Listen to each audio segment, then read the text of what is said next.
Здравейте, може ли да ни се представите? Здравейте, казвам се Христо Василев, имам магазин за слънчеви очила. С ВИМА компания работи много отдавна, още от самото откриване.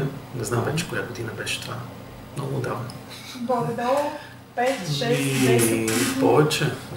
На колко години е компанията вече? 10 години ще Значи 10 от самото начало.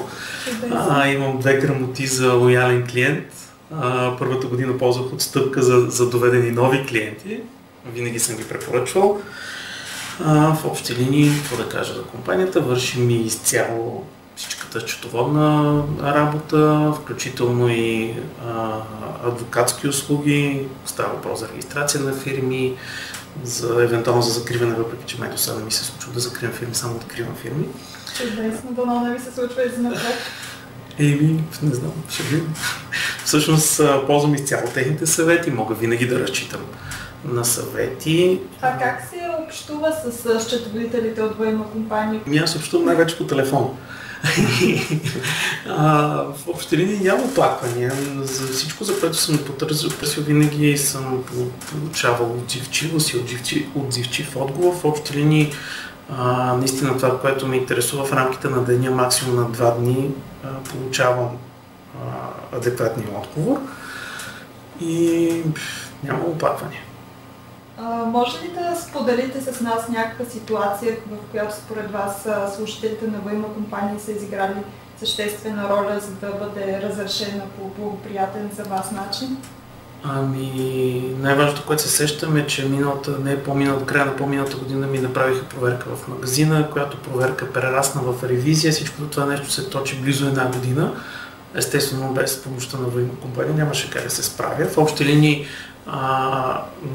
ако аз нямам желание да ходя в която да е институция, ВИМА компания го правят вместо мен и съответно са много по-компетентни.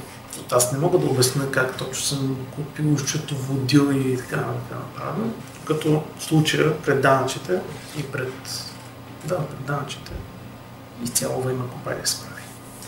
Вие казахте, че се е случвало да ни препоръчвате. След това разговаряли ли сте с вашите познати и дали те са така? Мисля, че всички фирми, които съм ги препоръчал, все още работят с ВИМА компания, така че явно и те са доволни. Те не ви се сърдят за това нещо? Нямам развалени приятелства до сега заради ВИМА компания. Чудесно. Всички са доволни. Наистина успяват да се справят. Ето, аз не се занимавам, да кажем, в момента ми трябва удостоверение за липса на задължения. Оказва се, че имам 2 стотинки, по-малко ДДС и така. Всичко това нещо се оправя без изобщо да се налага аз където и да било да ходя, да се занимавам. Единственото нещо, което не съм доволен от ВИМА компания, че закриха ВИМА каса. Но явно има обективни причини по въпроса. Да, и намерихте ли друго решение? Консултирахте ли се с вашия счетоводител как да... Да, направи си интернет банкиране и сега си ги превеждам от компютър, преди беше много по-лесно, пак аз си ги превеждам, само че една обща сума в ВИМА каса. Сега си пускам по 4 платежни нареждания, но... С интернет банкирането се реши този въпрос? Да, разбира се. Чудесно. Благодаря ви. Успех ви желая. Благодаря на вас също.